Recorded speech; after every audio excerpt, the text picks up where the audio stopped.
Hi, ich bin Faye, ich bin Astrologin und zeige dir heute die einzelnen Elemente der Astrologie auf und erkläre dir später, wie du dir ganz einfach ein Geburtshoroskop erstellen kannst. Was sagen die Sterne über dich? Astrologie hat mir persönlich geholfen, mich als Person besser zu verstehen, meine Stärken herauszuarbeiten, meine Potenziale zu erkennen, warum ich gewisse Charaktereigenschaften habe, aber auch meinen Lebensweg besser und klarer vor mir zu sehen. Bei Astrologie denken viele Leute als allererstes an die Horoskope in den Zeitschriften am Ende, die man sich immer gerne schon durchgelesen hat, die aber ehrlicherweise absolut gar nichts mit seriöser Astrologie zu tun haben. Aber ich kann nur jedem ans Herz legen, sich für das Thema zu öffnen, das einfach mal auszuprobieren und sich ein eigenes Bild davon zu machen, was die Astrologie alles zu bieten hat.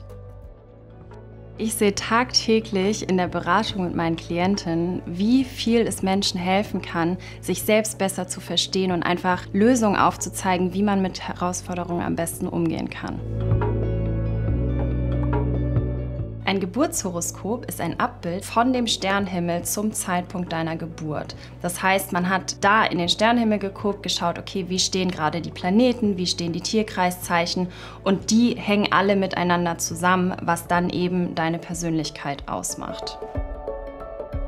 Die drei bekanntesten Hauptaspekte in der Astrologie sind das Sonnenzeichen, was wir auch unter Sternzeichen verstehen, das Mondzeichen und der Aszendent. Dein Sonnenzeichen sagt etwas über deine Persönlichkeit und über dein Identitätsgefühl aus. Dein Mondzeichen etwas über deine Gefühle und dein Unterbewusstsein und deine Intuition. Und dein Aszendent zeigt, wie dich andere Leute wahrnehmen und wie du auch selber auf die Welt blickst.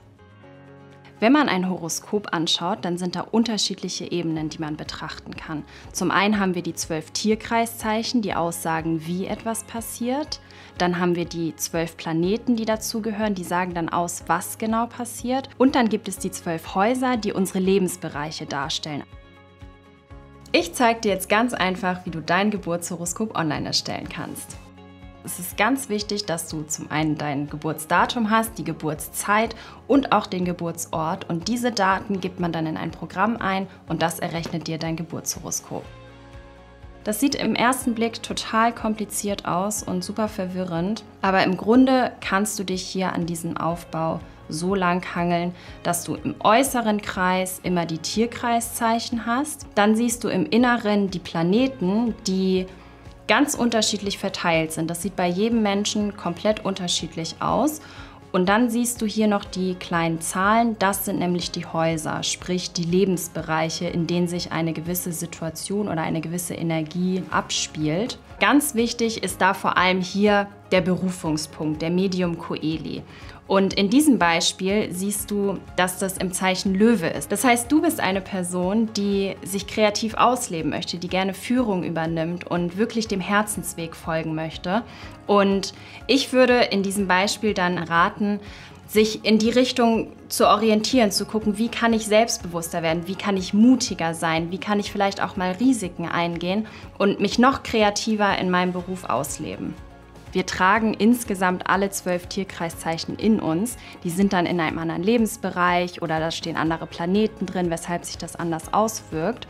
Der eine kann zum Beispiel noch andere Aspekte im Horoskop haben, einen anderen Aszendenten, ein anderes Mondzeichen, weshalb diese Persönlichkeiten sehr unterschiedlich sind.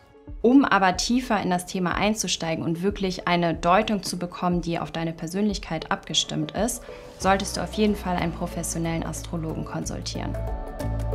Tatsächlich hat mich die Astrologie schon immer fasziniert. Ich habe mich schon als Teenager viel damit auseinandergesetzt, viel darüber gelesen und biete jetzt heutzutage astrologische Beratungen an, weil ich anderen Menschen aufzeigen möchte, was wirklich in ihnen steckt und ihnen aufzeigen möchte, wie sie ein erfüllteres Leben leben können.